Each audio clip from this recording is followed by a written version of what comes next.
Hello everyone. सोचो, आप रात के 2 बजे अपना घर खुला छोड़कर सो गए हो। सुबह उठकर देखो तो ना ही कोई चोरी हुई और ना ही कोई डर था। सोचो, एक ऐसा देश जहाँ लोगों को कोर्ट के चक्कर नहीं लगाने पड़ते, जहाँ राजा के खिलाफ भी आम आदमी आवाज़ उठा सकता था, जहाँ भूख, भ्रष्टाचार और अन्याय लगभग ना के बराबर था। सुनने में ये किसी फ्यूचरिस्टिक स्टोरी जैसे लगता है, राइट?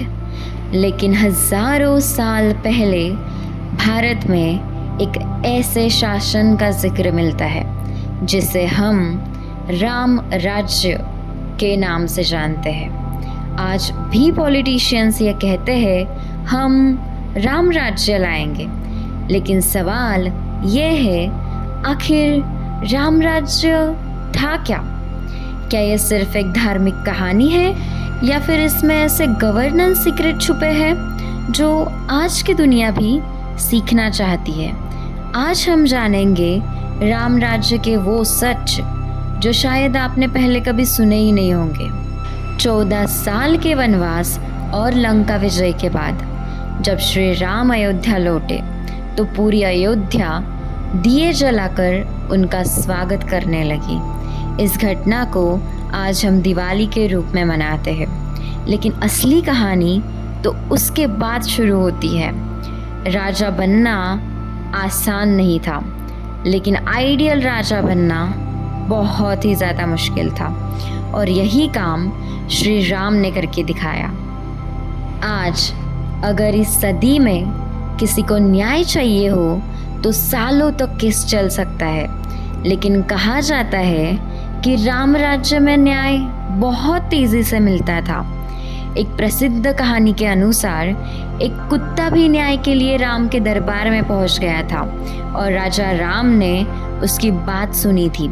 चाहे कहानी प्रतीकात्मक हो, लेकिन इसका संदेश बहुत बड़ा है। न्याय सिर्फ अमीर या शक्तिशाली के लिए नहीं, ये सबके लिए था।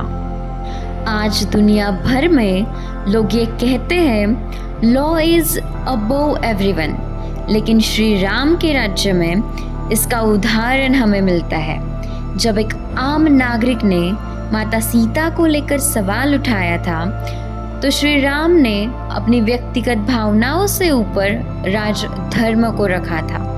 ये फैसला आज भी एक डिबेट का विषय है, लेकिन एक बात स्पष्ट है, शासक खुद को कानून से ऊपर नहीं मानता था। कहा जाता है कि श्री राम अक्सर वेश बदलकर प्रजा के बीच जाते थे।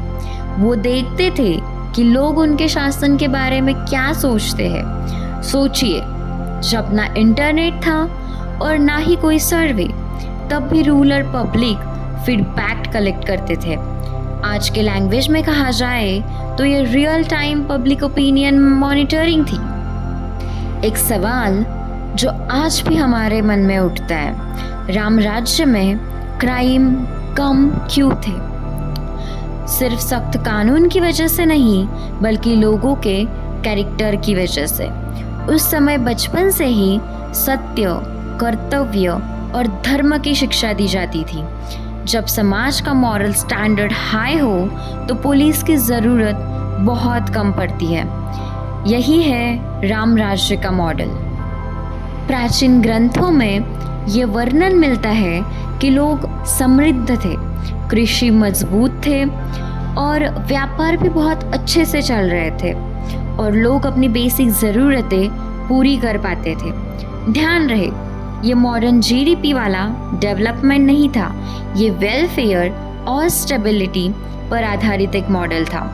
राम राज्य के वर्णन में बार बार एक बात आती है, लोग बिना भय के जीवन जीते थे। महिलाओं की सुरक्षा और सम्मान को बहुत ज़्यादा महत्व दिया जाता था। एक समाज तभी मजबूत होता है जब उसकी महिलाएं सुरक्षित हो। आपको ये जानकर हैरानी होगी, राम राज्य के वर्णन में प्रकृति का भी जिक्र मिलता है। समय पर बारिश होती थी, फसल अच्छी आती थी, नदियाँ स्वच्छ रहती थी। ये सिर्फ धार्मिक सिंबॉलिज्म नहीं था। पुराने समाज ये समझते थे कि प्रकृति और समाज एक दूसरे से जुड़े हुए हैं। बहुत लोग ये भी सोचते हैं कि राम राज्य का मतलब हिंदू राज्य है, लेकिन महात्मा गांधी के लिए राम राज्य का मतलब तो कुछ और ही था। उनके अनुसार राम राज्य का अर्थ था न्याय, समानता और सबका कल्याण। उन्होंने इसे एक आइडियल वेलफेयर स्टेट के रूप में देखा। अब एक बहुत मुश्किल सवाल, क्या राम राज्य परफेक्ट था? इतिहास और ग्रंथों को देखकर अलग अलग लोग अलग अलग राय रखते हैं। कुछ लोग इसे आइडियल मॉडल मानते हैं, तो कुछ लोग इस फैसले पर सवाल उठाते हैं। लेकिन एक बात सब मानते हैं, राम राज्य ने लीडरशिप का एक बेंचमार्क सेट किया है, जहां शक्ति से ज़्यादा जिम्मेदारी महत्वपूर्ण थी। और अब और एक इंटरेस्टिंग सवाल, राम राज्य में राजा की सैलरी क्या थी? प्राचीन ग्रंथों के अनुसार राजा को प्रजा का सेवक माना जाता था, मालिक नहीं। राजा का पहला कर्तव्य था लोगों की रक्षा और कल्याण।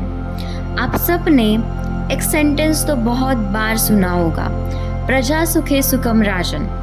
ये प्राचीन सिद्धांत था, यानी राजा की खुशी प्रजा की खुशी में है। अगर लोग दुखी हैं तो राजा सफल नहीं माना जाता। अब सोचो, उस जमाने में टैक्स कितना होता था? प्राचीन भारत में आमतौर पर फसल का लगभग 1/6 हिस्सा कर यानी टैक्स के रूप में लिया जाता था। इसका इस्तेमाल सुरक्षा, सड़कों और जन कल्याण के लिए किया जाता था। अब मैं आपको बताने जा रही हूँ आज के एरा का और राम राज्य का सबसे बड़ा डिफरेंस। आज का सिस्टम ये कहता है what are my rights, but Ram Rajya का सिस्टम ये कहता था व्हाट आर माई ड्यूटीज। तो अगली बार जब कोई कहे ना हम राम राज्य लाएंगे, तो सिर्फ स्लोगन मत सुनाइए, ये भी पूछिए क्या उस राम राज्य में न्याय होगा, क्या भ्रष्टाचार कम होगा, क्या आम आदमी की आवाज़ सुनी जाएगी, क्या कानून सबके लिए बराबर होगा? क्योंकि शायद राम राज्य की असली पहचान मंदिरों से नहीं बल्कि न्याय, कर्तव्य और जन कल्याण से थी। और अब सवाल आपसे, अगर राम राज्य की सिर्फ एक चीज़ आज के भारत में लानी हो तो आप क्या चुनेंगे? कमेंट में ज़रूर बताना। जय श्री राम।